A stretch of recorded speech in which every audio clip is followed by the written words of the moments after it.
The Philippines might seem like a tropical paradise.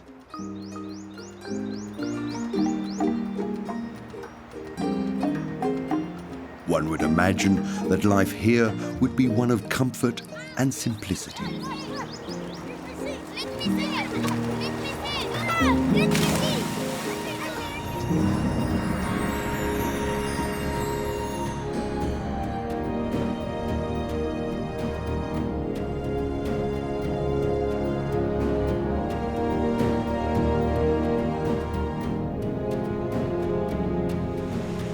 But the Filipinos know that the devil hides within the nature.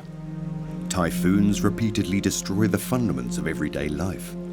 Schools of fish are not so easily found today, and many fishermen have to feed their families, taking on hard and at times dangerous work.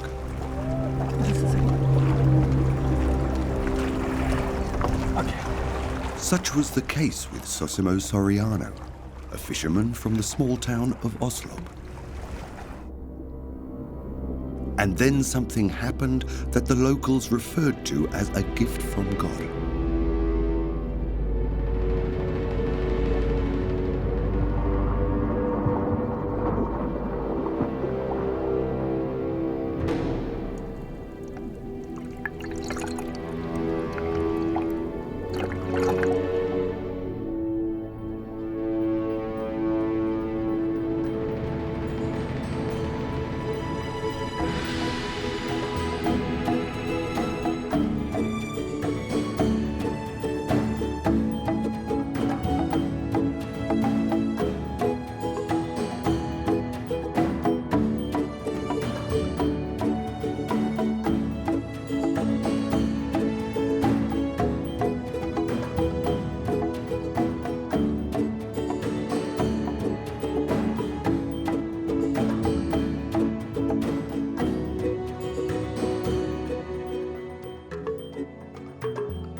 Sometimes the fishermen of Oslo meet for a beer in the evening on the beach. There, Soraniano listens on to the stories of his friend Zinto. 15 años pa ko. I'll tell you all something about whale sharks. I was 15 years old when I first encountered one of these formidable animals. It happened close to Palawan, where we were swimming in a very deep part of the sea. Suddenly, someone called out, "Watch out, there's a whale shark." I looked behind me, and there I saw an enormous fish that was swimming directly towards me, attracted by the splashing and paddling of my feet. I was absolutely terrified, but then someone called out, "He won't do anything to you. He wants to be your friend," and that was absolutely true. They are extremely friendly, and it's no wonder that they've earned the nickname of peaceful giants.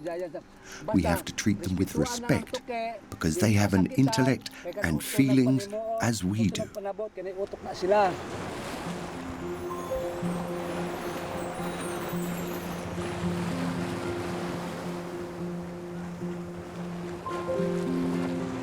In the Philippines, with its 7,000 islands, the sea plays an omnipresent role. The grouping of islands is situated in the so-called Coral Triangle. It counts as one of the most varied habitats of its kind in the world.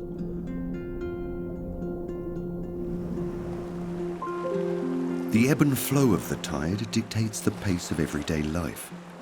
Everything and everyone in this sea world is dependent upon the ocean.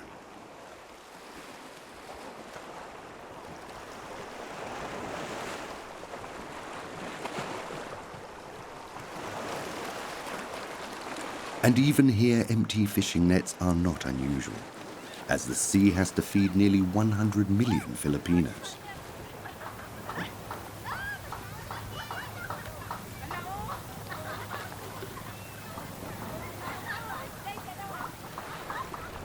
Climate change has intensified the dreaded typhoons that afflict the islands. In 2013, Typhoon Yolanda raged across the Philippines, reaching winds of up to 300 kilometers per hour, killing not only thousands of people, but also destroying 1 million homes.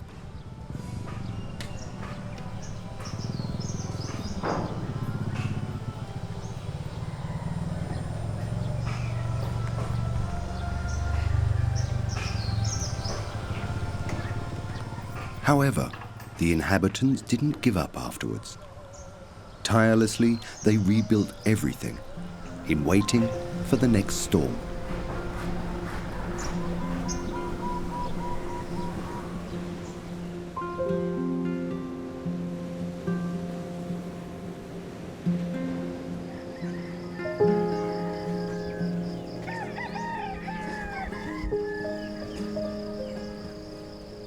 The Soraniano family have already been up and about for 2 hours as the sun chases away the last vestiges of night at around 6 a.m. The children have to complete their chores before they set off for school.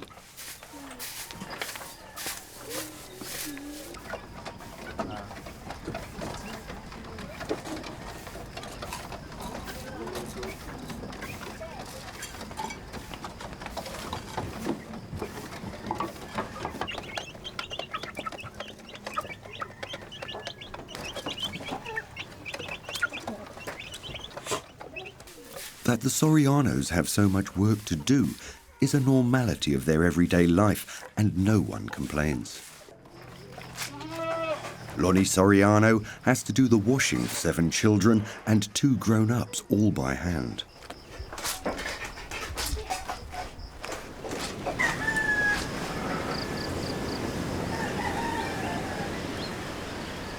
Pero kung dagat lang atong saligan niya, bagyo, murag hinay ta.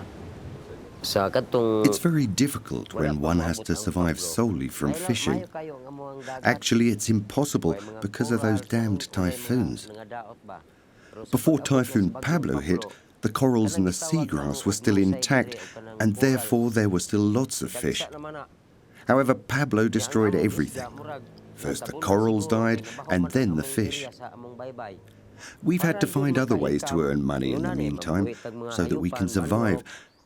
Now we keep chickens, pigs, and goats so that we can sell their meat, as well as selling bundles of firewood and harvested coconuts.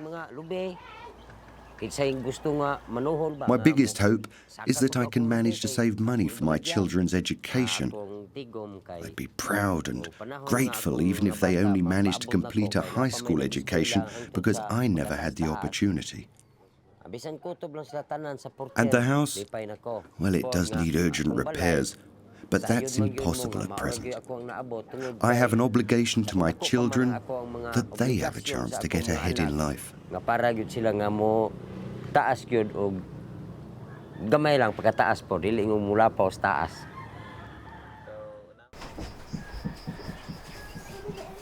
Sosimo had to leave school at the age of 11 to work.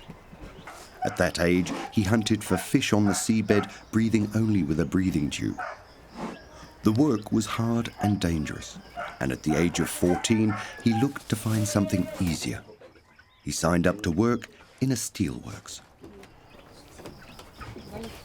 Bye-bye, mga anak.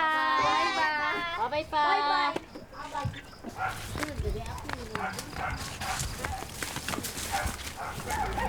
Very nice.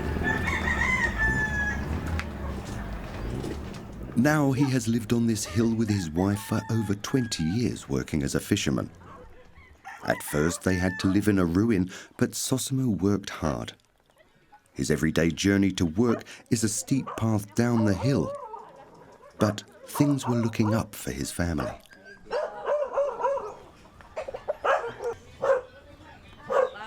Nevertheless, with 7 children and a job that doesn't bring in much money, it's now difficult for him to put enough food on the table for his family.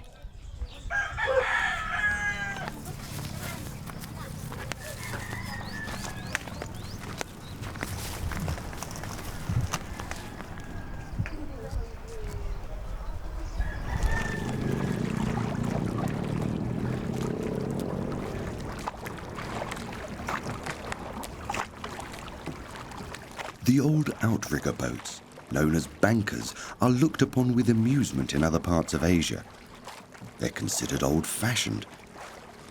Despite this, they're fast and remain stable, even on high waves. The boats have proved their worth over thousands of years.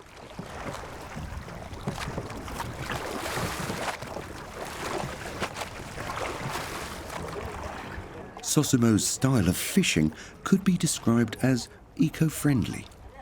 There are no nets to damage the corals or to ensnare and kill any unwanted prey senselessly.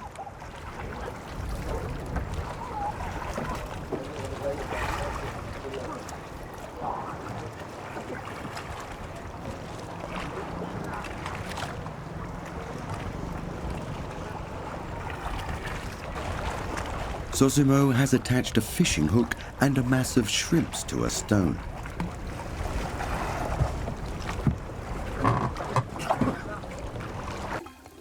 Now, he looks under the water to locate the fish that he wants to catch.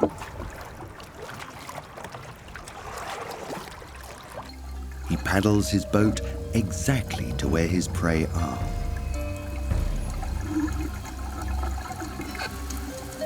Fishing in this style, it can sometimes take up to 3 hours before he gets a bite. However, the aroma of his bait sometimes attracts the attention of somewhat larger animals.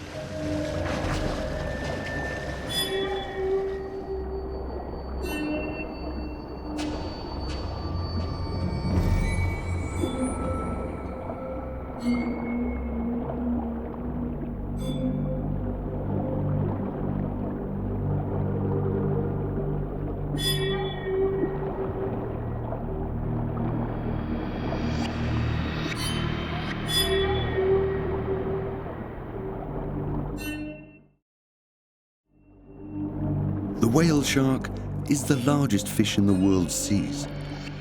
A fully grown male can grow to be as big as a bus.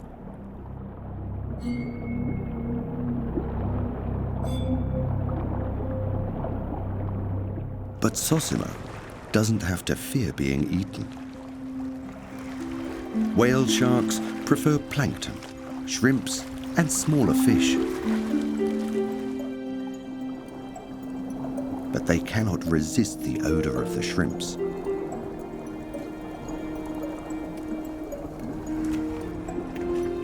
Over the years, a special relationship has built up between these giants of the sea and the fishermen of Oslo. It's unique across the whole world. Oh, betul. Betul. Hop.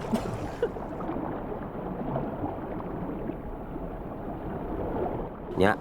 Oh, mabangga, oh, grabe ka bangga ang imong baruto kung mabuak unya nya.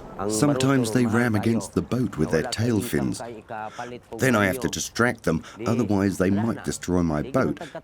Boats are expensive and I can't afford to buy myself a new one. So what do I do when the whale sharks come? I try to trick them. I throw them a bit of food and then quickly make my getaway while they're eating. But they always follow afterwards until I've used up all my bait.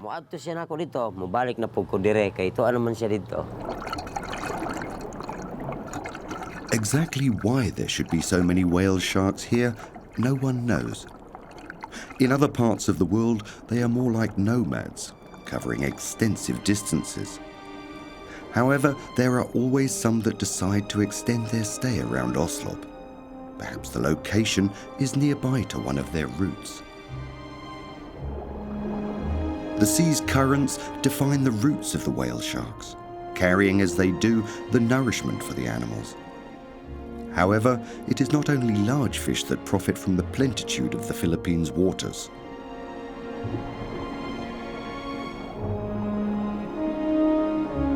Fields of seagrass are also home to the masters of camouflage.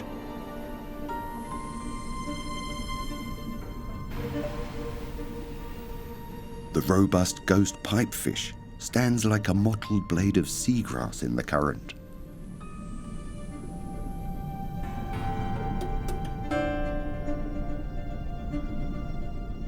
Another member of the ghost pipefish family, this time brown and seared. They, like the whale sharks, find nourishment from tiny prawns and crabs.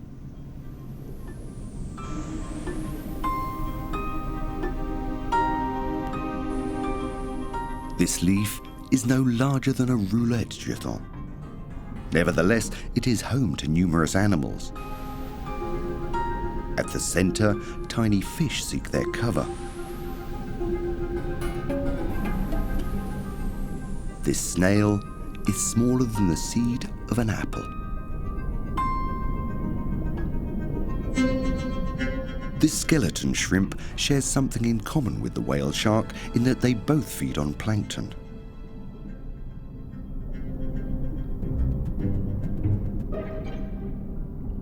Here, a female carries her offspring with.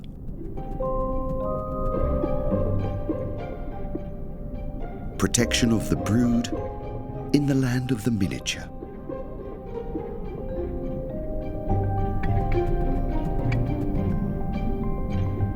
This bizarre species has conquered nearly all of the seas. They exist in the tropics, but also in the Arctic Ocean. Despite this, there are very few divers who have ever witnessed a skeleton shrimp close up.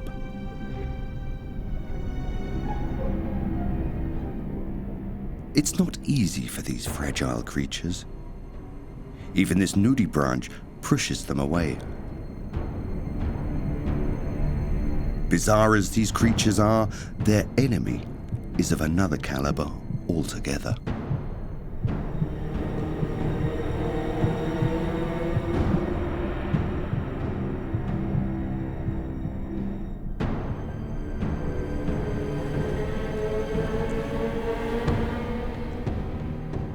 A skeleton shrimp's nightmare looks like something from another planet. To be exact, it is a species of sea slug.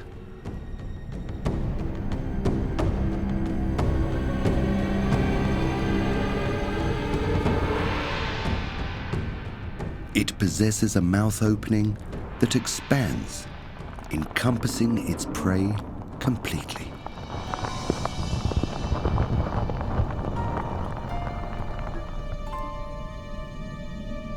Few escape from such an entrapment.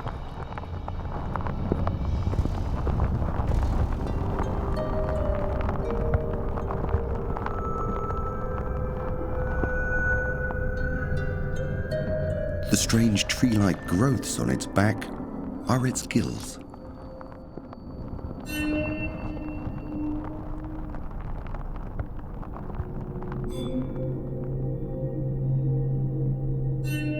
This sepia has no inhibitions. She hides behind the snail.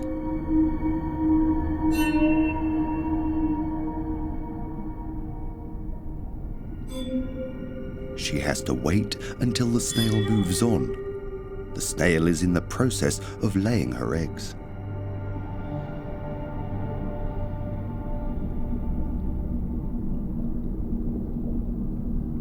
The small cuttlefish stays close on the snail's heels, well out of view.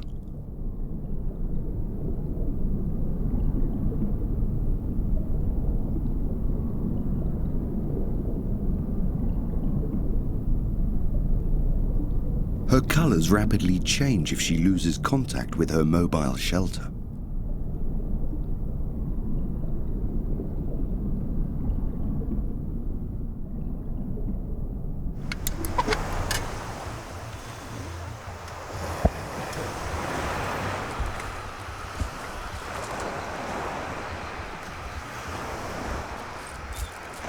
Sosimo has spent all day fishing. Despite that, he must go out to work again in the night.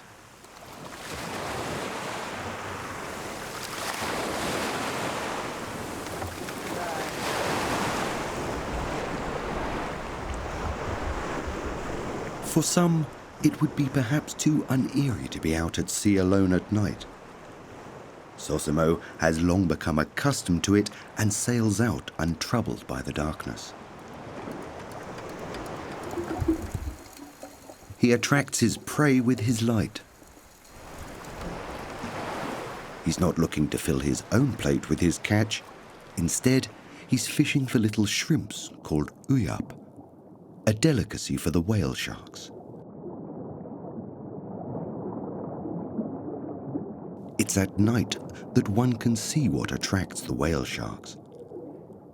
The torch illuminates an ocean teeming with life.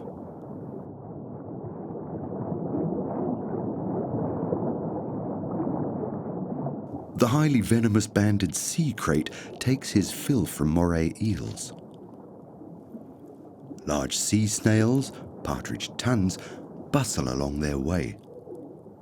It dissolves its prey of sea urchins and mussels with its acidic saliva.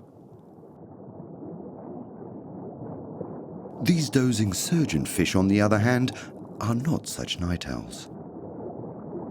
What is a wonder is the sheer amount of the small to the smallest creatures. A rare blizzard of shrimps, larvae, worms, and countless other creatures. It's not that the batteries are fading on the torch, but simply the density of the inhabitants below the surface.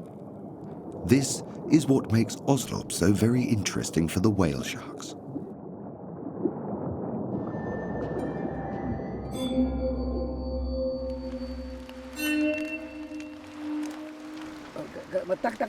There were two men fishing in the sea when one of them suddenly shouted, "Hey, stop pulling on my net!"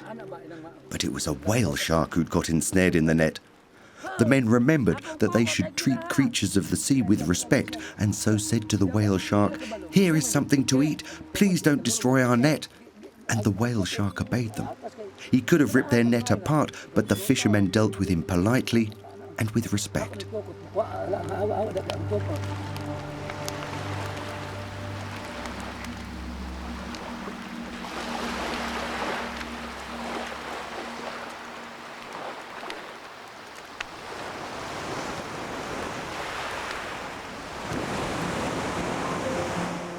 Sometimes it's the small, seemingly unimportant things that can make such a difference.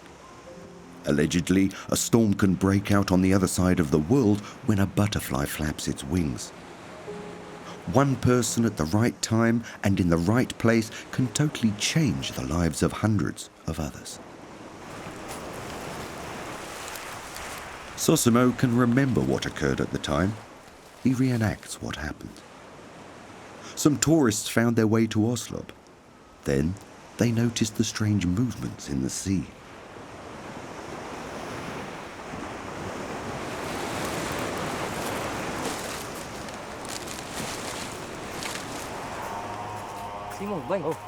The stranger couldn't believe his eyes as he saw the enormous fishes and wanted to get a closer look. He asked Sosimo if he could ride out with him the next day. "No problem," answered Sosimo.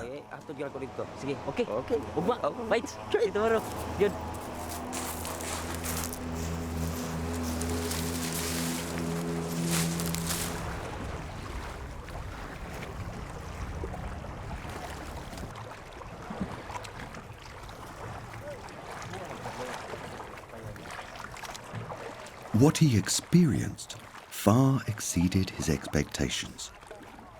The fisherman could control the whale sharks like a dog on a lead by leaving them a trail of food.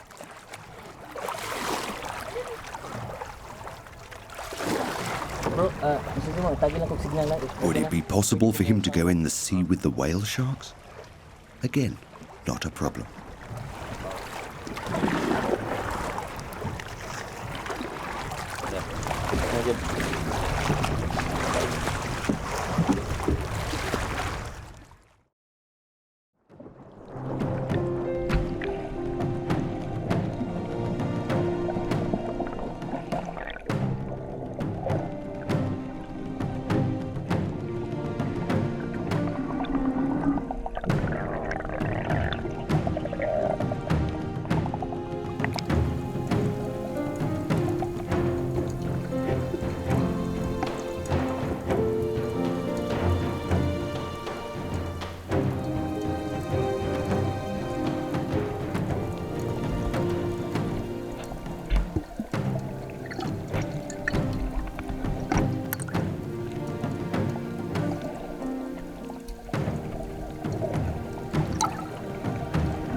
The tourist filmed himself with the whale sharks with an underwater camera and then posted the video online.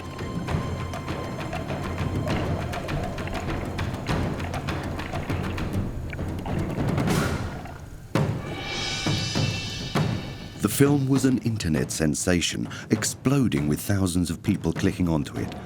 Suddenly, the internet was abuzz all over the world with discussions about Oslo and its sea giants.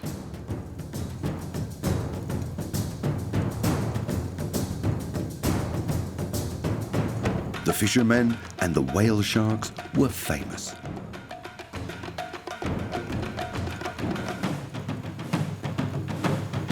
There were also many loud voices of dissent. Should the feeding of wildlife be a tourist attraction? But many had already heard the stories about the whale sharks and wanted to experience them themselves.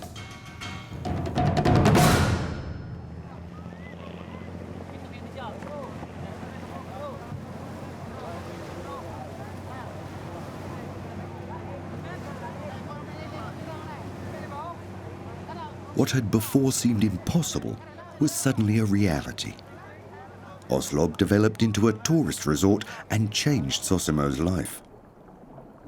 Now he hardly ever goes fishing, and instead he feeds whale sharks.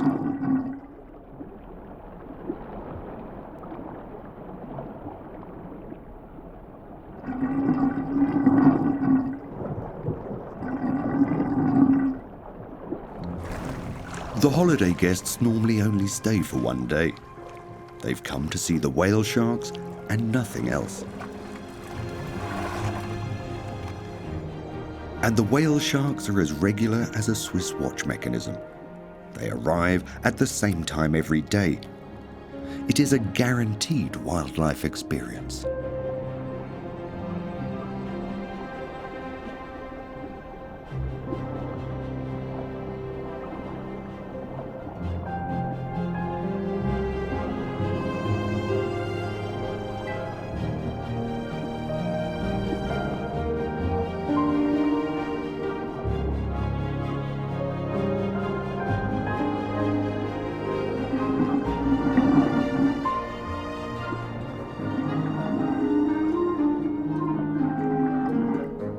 Encounters with the giants in the open sea are often very fleeting. With all their attention on eating, they normally swim past without noticing people. In contrast, one can observe them at leisure in the waters of Oslo.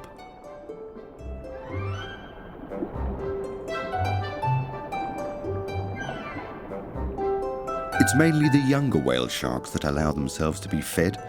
Most are no larger than 6 meters, but for most of the snorkelers, that's 6 meters enough.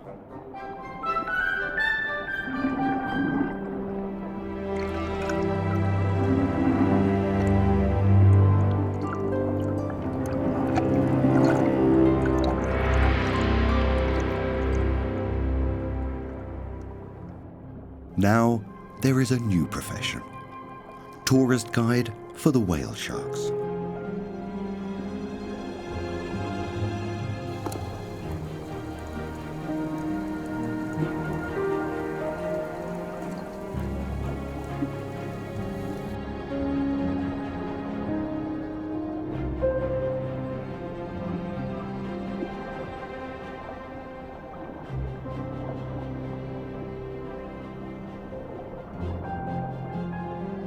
Oslo might well be the only tourist destination in the world where putting the guests down is actively encouraged.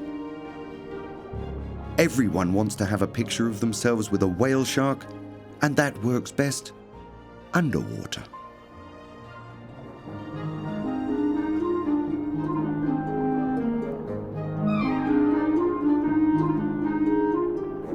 Nearly all of the photos end up online. Oslo really has no need to do any advertising.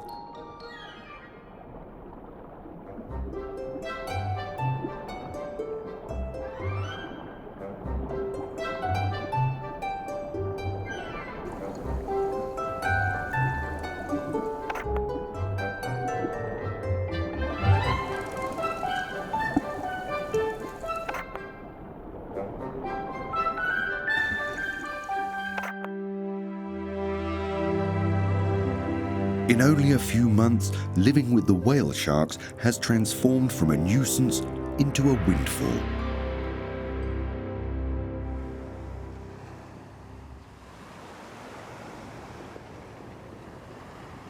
Oslo is not a rich city. There were never any notable tourist attractions. Industry? Certainly nothing to speak of.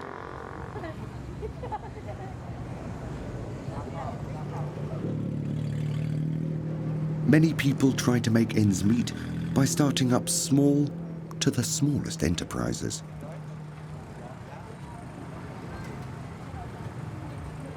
Nearly 30,000 people live here.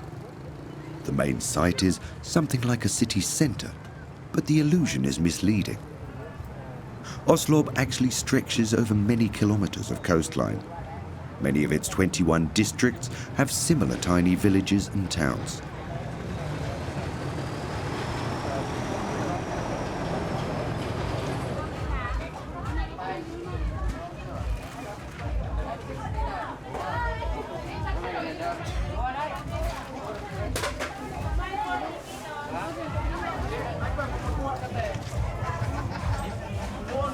Alongside rice and chicken, fish is the most common item on the menu.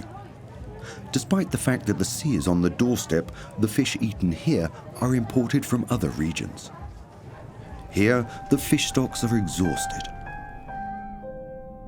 Such large schools of fish haven't been seen in Oslo for a very long time. Overfishing, through over-efficient techniques, and overgrown fishing fleets has exploited and driven out the natural marine treasures. But there is something else that is responsible for the disappearance of the fish at Oslo. This underwater desert is a reef that a typhoon destroyed.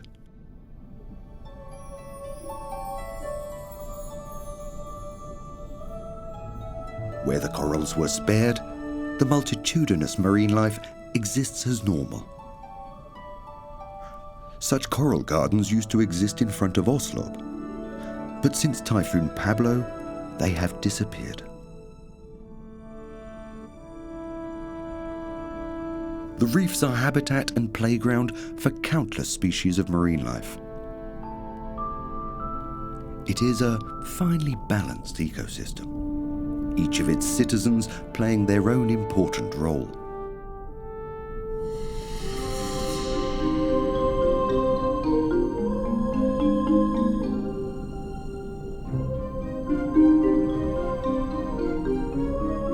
The soft corals act not only as nutrition for the green sea turtle, but also as a pillow.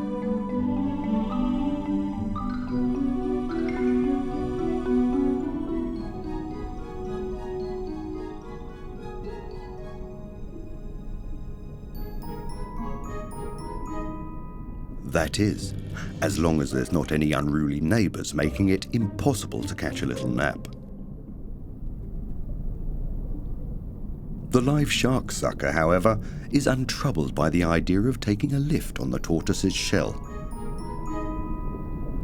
Hard corals are important hiding places and one that you should think twice before leaving. This lizard fish has probably bitten off more than he can chew. The cardinal fish's dorsal spine makes it all a bit hard to swallow. This shoal of batfish, on the other hand, know exactly where they are going. With dance-like grace, the cleaner wrasse lets it be known that they are open for business. The pitched angle of the batfish shows he's now ready for a bit of cleaning. He invitingly opens his gills, allowing the cleaning personnel into his most intimate places.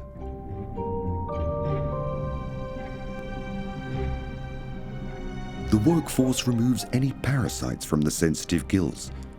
This little barter is equally beneficial for both parties. The lizardfish still has a problem digesting his lunch. A dark shadow moves at a depth of 30 meters.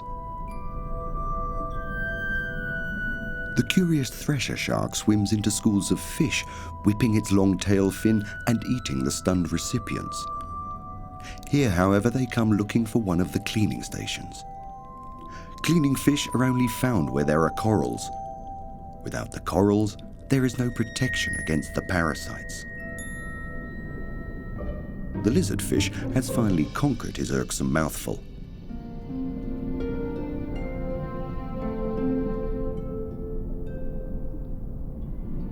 A part of the giant whale shark's nutritional needs are also to be found in the coral reefs. The fish of the reefs serve the sea with an abundance of eggs and larvae. The corals are also great contributors to the plankton in the open waters. When the corals multiply, they throw up enormous quantities of eggs and larvae, all of which is carried along by the sea's currents.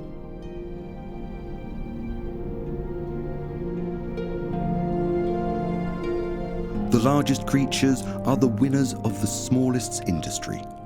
But without the coral reefs, the whale shark would suffer, despite that he's not a habitant.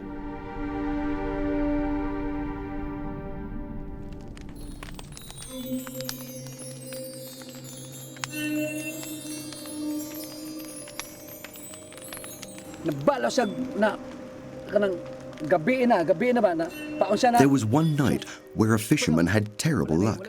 He didn't catch a single fish. In his frustration, he threw his baited hook into the sea and cried, "I don't care which creature swallows the hook and dies." But then he felt a tug on his line. With great excitement, he began to pull his line in, only to be shocked when he was confronted by the head of a buffalo. The animal was still alive and rolled his large eyes wildly as the blood ran from his neck. The fisherman returned to his house in deep shock. You see, we have to treat the sea with more respect. We shouldn't even whistle because it assists the winds. Hoy, atol tihol, dili atong lugar. Sa to ba?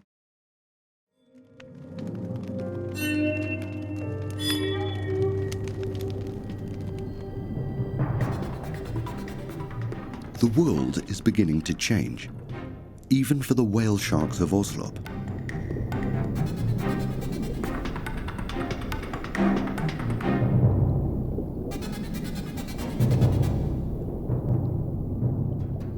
The people who want to swim with them are on the increase.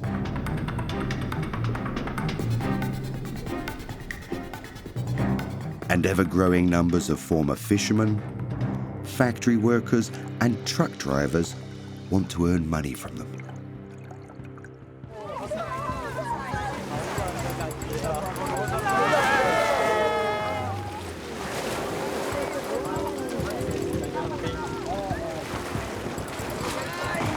Over a short period of time, the beach transforms into a form of water adventure park.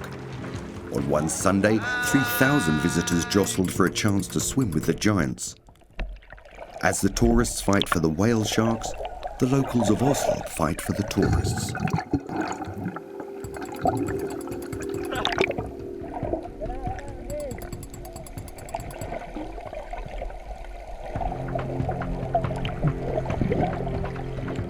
The situation awakes the concerns of nature conservationists. Will the daily chaos have a negative effect on the whale sharks? Will they lose their natural instincts when they are constantly surrounded by people?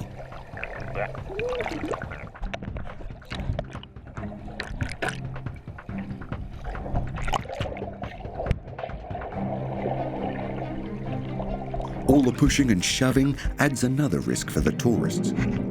Here, one of them is inadvertently struck by a tail fin. And this swimmer is oblivious to the fact that she's in the path of the whale shark's mouth. Luckily, not his taste. Motorboats now increasingly fill the waters from the neighbouring islands. And then, the inevitable happens. A whale shark called Firmin is hit by the propellers of one of the boats.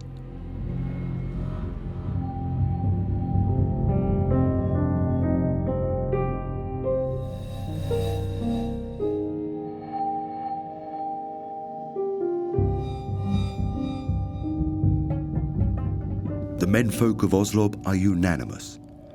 This cannot be allowed to continue.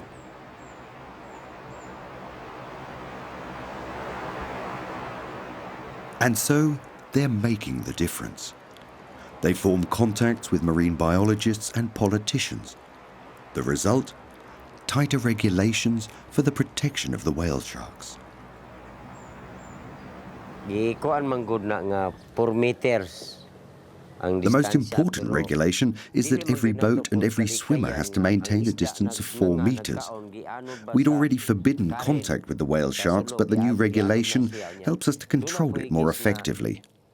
We can easily see their path and move our boats accordingly so that everyone has enough space. The 4-meter rule has been a great help. Pero dako kayog tabang ang among pamaagi nga 4 meters. Okay. Murag distansya naman ang 4 meters.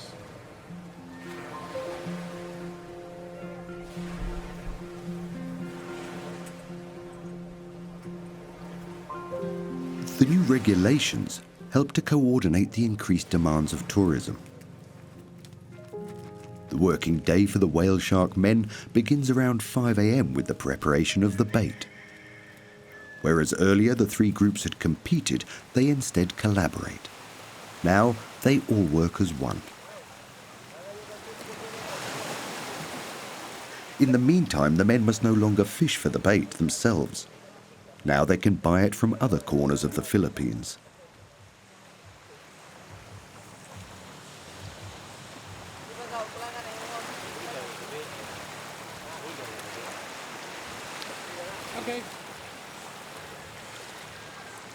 Sosimo is out on his boat long before the first tourists arrive.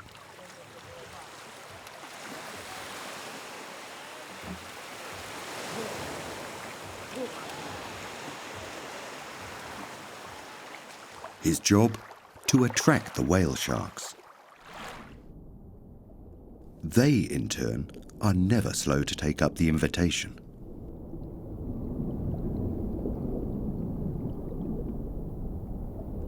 Marine biologists have counted 140 different ones around the feeding sites.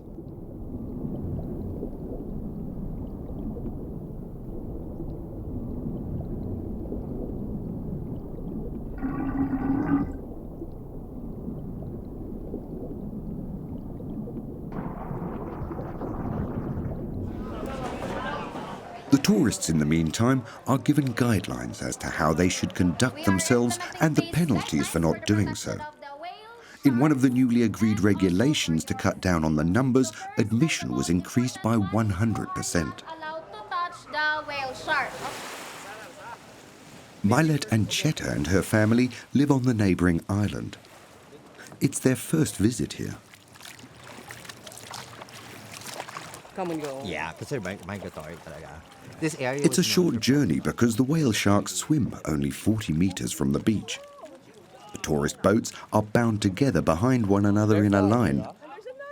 The whale shark feeders then patrol back and forth, feeding the sharks. The chaos of former days is no more. Steve's gonna take a photo. Don't worry. Yeah. The new ways are so well regulated that it's even safe for Milet to take her young son Rue into the water.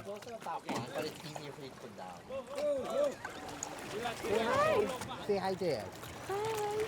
Sino to? Ayan, pagana. Bigyan ng panga. Why don't you give him a name? What is the migratory one?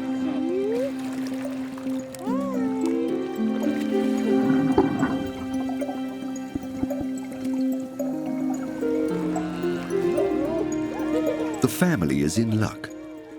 It's not often that one can witness a young animal. At 2.5 meters, he is all but still a toddler.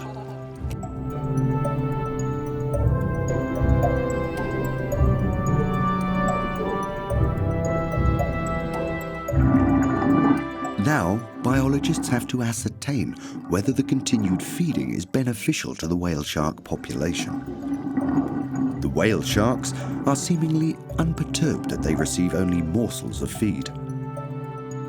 It's unimportant if the whale sharks are only happy to bide their time here, that they are safe is the main thing.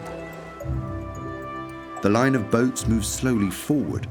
After half an hour, they have reached the end of the line and the boats return to the beach. 1, 2, 3. But of course, not without the obligatory pose with the hosts. Nobody leaves without one.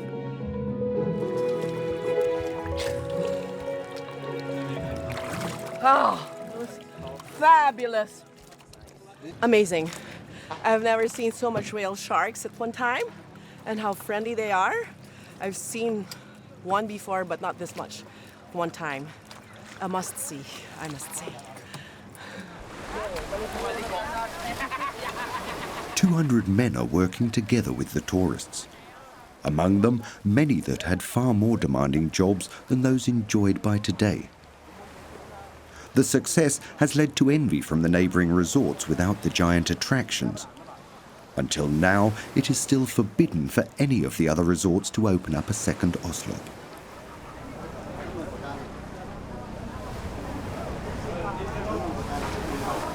The resort can at times be filled to its capacity, especially at weekends. But now, instead of thousands at peak times, it's hundreds. Knowing that the few handfuls of feed won't satisfy the whale shark's diet, feeding, tourists and earning money stop at midday. The whale sharks shouldn't be overfed and thereby lose their natural feeding instincts.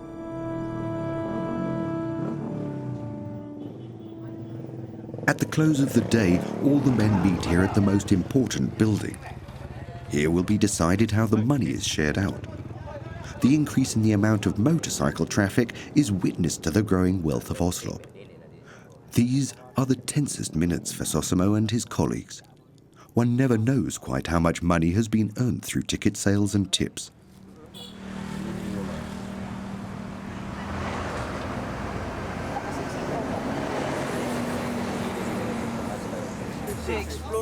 The earnings are shared out on a daily basis between the fishermen, the city of Oslo and the regional government.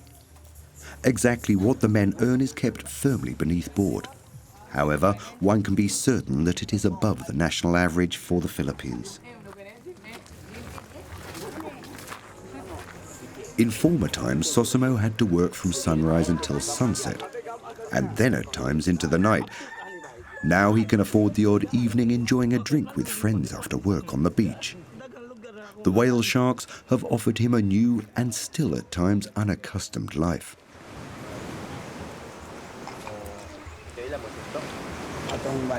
The tipple of the day, a brandy and lemonade.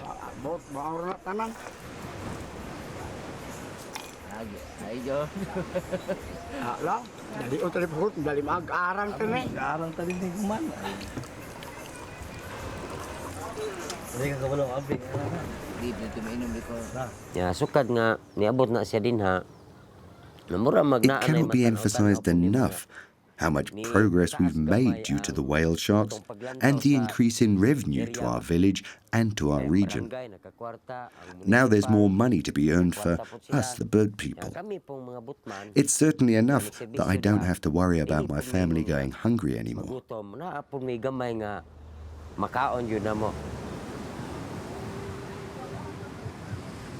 The creation of 200 new jobs through whale sharks alone is quite an achievement. In addition come the shops, bars and restaurants to welcome the influx of tourists.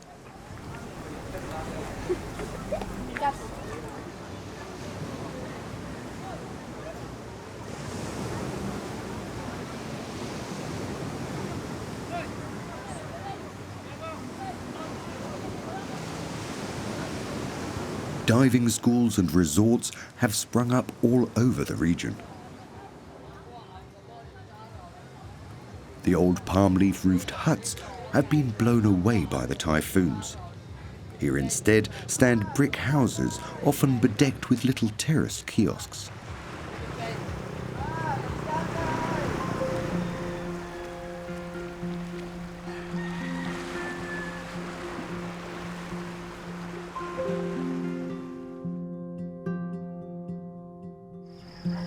Sosimo and Lonnie may not have reached the highest levels of luxury, but two of Sosimo's children have fulfilled his dream of completing high school.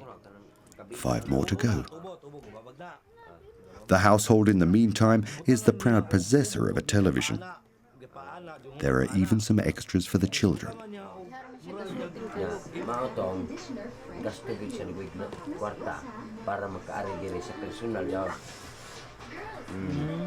Lonnie and Sosimo are eternally grateful for the fortune the whale sharks have brought after so many years of struggle.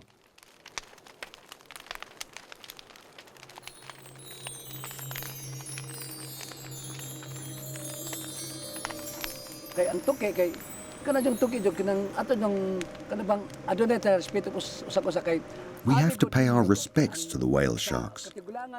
The fishermen of old lived by the rule that one must first pay respect in dealings with creatures from the ocean, for it is their kingdom and not ours. Ours is the land. In turn, we have to respect their environment, the ocean. Malakaron respetado kayo ang taga-dagat nun.